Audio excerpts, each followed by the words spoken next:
গতকালকে রাত্রে আপনারা দেখেছেন একটা উদীয়মান তরুতাজা একটা ছেলে আমাদের যুব আন্দোলনের দায়িত্বশীল, ওকে কিভাবে নির্মমভাবে তাকে হত্যা করা হলো।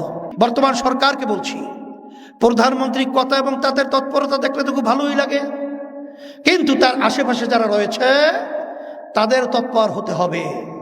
নারে গণ অভ্যুত্থান 2024 হাজার হাজার তাজা তাজা প্রাণগুলো রাস্তায় যে ছড়িয়েছিল সেটা সম্পূর্ণ ব্যর্থ হবে, আর ব্যর্থ হতে আমরা যেতে পারি না। এই দেশে আমি জন্মগ্রহণ করেছি, এই দেশের আমি সন্তান। আমি বারবার বলছি, আজকেও বলছি, যতক্ষণ পর্যন্ত দুর্নীতিবাজ এবং যারা নাকি স্বার্থান্বেষী মহল এদেরকে ক্ষমতার মসনদ থেকে সরানো না যাবে, ততক্ষণ পর্যন্ত বক্তব্য রাখবো, জীবন দেব, রক্ত দেব, দেশের পরিবর্তন আসবে না। শুকরিয়া আদায় করতেছি মহান রব্বুল আলামিনের দরবারে আজকের এই সুন্দর সম্মেলন করার জন্য। আজকের সম্মেলনের সভাপতি, মঞ্চে বিভিন্ন পর্যায়ে সম্মানিত মেহমানবৃন্দ, সামনে আমাদের বাংলাদেশ শরিয়া ভিত্তিক বিনির্মাণে আমরা যারা দায়িত্ব পালন করব, আমার সহযোদ্ধা ভাইরা, মেঘ দেখে তুই করিস নে ভয়, আড়ালে তার সূর্য হাসে। আমরা 5 ওয়াক্ত নামাজ পড়ি বছরকে বছর, যুগ যুগ, কিন্তু নামাজ পড়ার পরে আমরা কখনোই কিন্তু হতাশ হই না। কিন্তু দেখা যায় যে আজকে আমরা ইসলামী আন্দোলন বাংলাদেশ শরীয়ত অনুযায়ী দেশ পরিচালনার আশা এবং এই নীতি আদর্শ বাস্তবায়নের জন্য রাজনীতি মাঠে কাজ করছি। আল্লাহ রাব্বুল আলামিন বলেছেন, তোমাদের ভয় চিন্তা নাই, তোমরাই বিজয় হবে। মুমিনের চরিত্র অর্জন করতে হবে। আমরা এই দেশে জন্মগ্রহণ করেছি, এই দেশকে আমরা ভালোবাসি, আর ঈমানের একটা অংশই হলো দেশকে ভালোবাসা।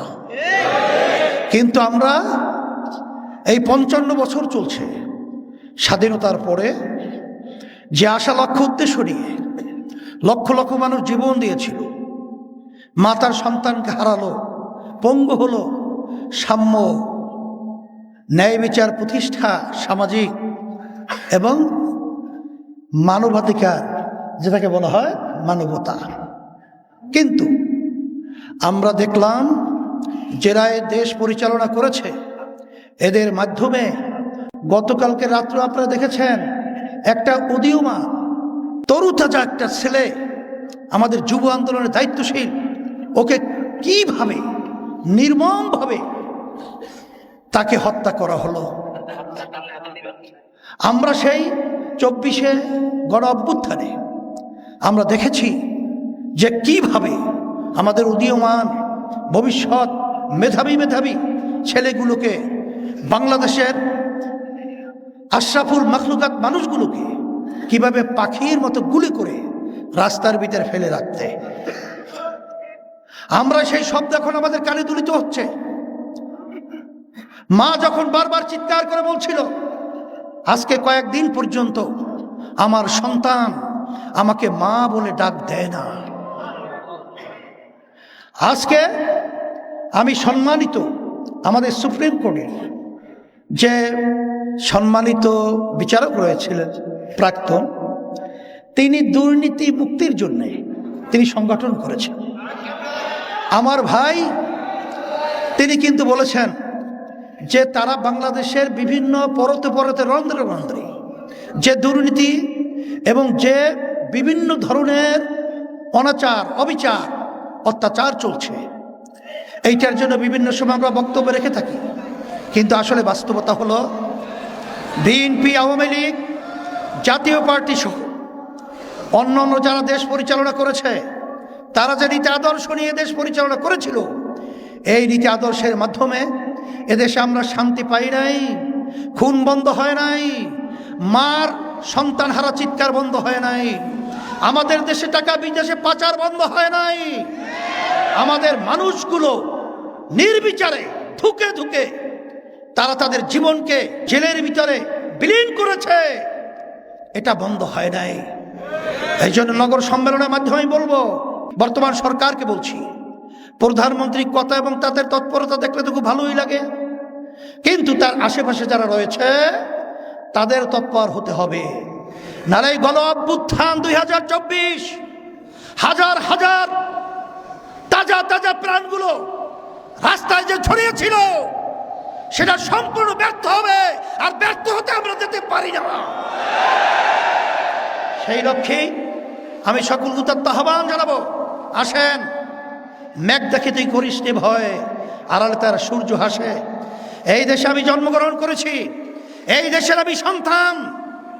আমি বারবার বলছি, আজকেও বলছি, যতক্ষণ পর্যন্ত দুর্নীতিবাজ এবং যারা নাকি স্বার্থান্বেষী মহল এদেরকে ক্ষমতার মসনদ থেকে সরানো না যাবে, ততক্ষণ পর্যন্ত বক্তব্য রাখবো, জীবন দেব, রক্ত দেব, দেশের পরিবর্তন আসবে না।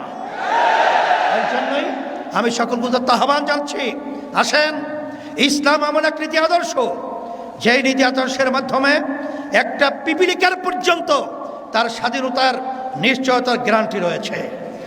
বাংলাদেশ শতকরা 92 জনের মধ্যে মুসলমান বসবাস করে।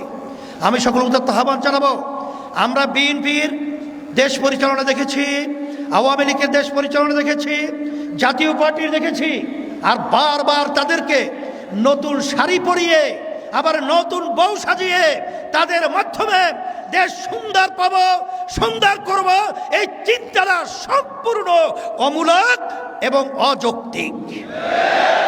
এই জন্য আসেন, আমার আব্বাজান রহমাতুল্লাহি আলাইহি বলেছিলেন, শুধু নেতা নয়, নীতিরও পরিবর্তন চাই। পীর সাহেব হুজুর চরমনাই রহমাতুল্লাহি আলাইহি। সেই হিসাবে বলবো, আজকে ইসলামের নামে আমাদেরকে ভয় দেখিয়ে যেভাবে মুসলমান সন্তানদের ভিতরে যে একটা ভয় ঢুকিয়ে দিয়েছে, ইসলাম তো ভয়ের জন্য আসে নাই, ইসলাম তো শান্তি, ইসলাম তো সবার জন্য কল্যাণ, এমনকি বিজাতিদের পর্যন্ত তার স্বাধীনতার নিশ্চয়তার কল্যাণ গ্যারান্টি রয়েছে ইসলামের মধ্যে। আর যারা ইসলামের নাম দিয়ে তারা বিভিন্ন ছল চাতুরি করে ক্ষমতায় গেলে ইসলাম অনুযায়ী দেশ পরিচালনা করবে না, এরা বিভিন্ন ধরনের ছল চাতুরি করে আমাদের বাংলাদেশের মানুষকে বোকা পেয়ে ধোঁকা দিয়ে বারবার স্বার্থান্বেষী মহলগুলো স্বার্থ উদ্ধার করেছে। আর নয়, আর ধোঁকাবাজদেরকে নয়, আর খুনিদেরকে নয়, আর দুর্নীতিবাজদের নয়, সৎ মানুষকে, ভালো মানুষকে, ভালো নীতিকে রাষ্ট্রীয় পর্যায়ে বাস্তবায়ন করতে পারলে এদেশে আবার স্বর্ণের দেশ দেখতে পাবো। এই আশাবাদ ব্যক্ত করে সকলকে ধন্যবাদ জানিয়ে আমি আমার আলোচনা শেষ করছি।